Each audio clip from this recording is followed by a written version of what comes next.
Uxbridge was rocked by that devastating storm over the weekend. The area remains under a state of emergency due to extensive damage to buildings and infrastructure. Thousands are still without power. So many trees were uprooted. Roofs were ripped off from buildings and homes. Cars were flipped over. And tonight, the cleanup continues. Joining us live on CP24 tonight is Rob Gerard, co-owner of the Second Wedge Brewing Co. Thanks so much for joining us, Rob. I know it's not an easy time. You guys were hit very hard. Where were you when the storm moved in, and what did you see? I was actually in the brewery at the time. I had just gone upstairs, walking through that space you just saw on your video there. Went upstairs, opened the door, shut the door, and looked to my left, and I could hear this incredible sound of wind. It was just like caught my attention, like, what is that? I went into the further into our office, looked at the window to our beer garden. The beer garden had been completely destroyed.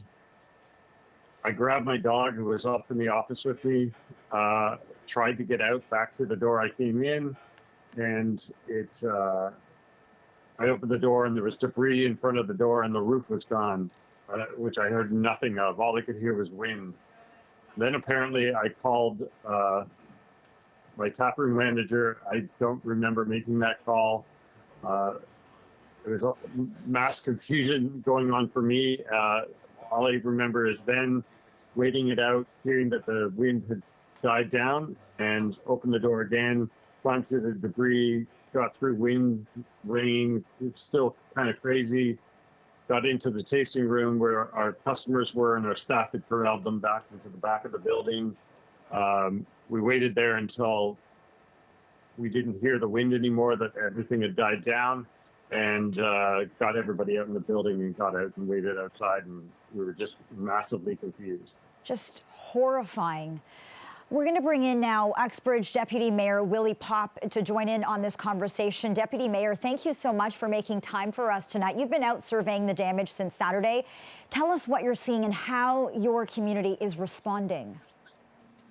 Thank you, Lena. Well, what I would say was upon first perusal of everything that went on in the town, as Rob alluded to, it was definitely a disaster zone and very alarming and startling to the eye. Pictures you can look at, but when you see it in person, it really is a different perspective, and it was quite shocking. Fast forward today, where crews have been working around the clock for the last few days, and it is a very different look. Much of some of the disaster that was more west on the western side of the township has been cleaned up. Hydro poles have been starting to be put back in place, and in pockets of the community of starting to have hydro again, which is nice because many have been without it for some period of time. Absolutely. There are so many still in the dark, though, so many struggling to process what's happened physically and emotionally. What's your message tonight to people like Rob? We're talking about businesses impacted, residents, families just devastated by this. What do you say to the residents of Uxbridge? Well, I think to the residents of Uxbridge, what I would say is thank you for being the residents of Uxbridge. Since the storm had left this path of destruction, many of the residents are reaching out to one another, helping them, whether it's removing debris from their property, getting it out to the front lawns. Those that have power are making food for others, making charging stations for their devices. It's clearly what Uxbridge is all about. And, for people such as Rob that are, I'll say this, I met with Rob after it, and I see Rob frequently in the town. His business is one of the pillars of our community, and it's truly heartbreaking for us when they go through this. So we're looking to stand behind them, work with them to try to make things better. We've already reached out to the Ministry of Municipal Affairs and Housing, and we're looking to, find ways via grants and insurance to help those residents and properties, businesses to regroup and get back to what they were doing so well in town. Right. It is important to note that you have applied for relief funding. The town has submitted an application to the province for disaster relief funding. So that is an important piece there. Rob, we'll come back to you, though. What does this mean for your business? This is a really important time after 2 years of suffering pandemic-related losses, and then something like this happens? Yeah, it's it couldn't be at a worse time. We just had our we work with a local restaurant owner in town. He has a wood-fired pizza oven. I'm a little tired. Yeah, understandable. And we just had the most stellar start to the summer on Friday. We had the incredible beer sales, the start of a holiday weekend. We had so many events planned this weekend. We had live music for 2 days, and it all comes crashing down literally. It's going to be devastating. I've been meeting with insurance adjusters, the landlords who are partners in our business, and we're just, if we can we just need to find out if this building is structurally sound.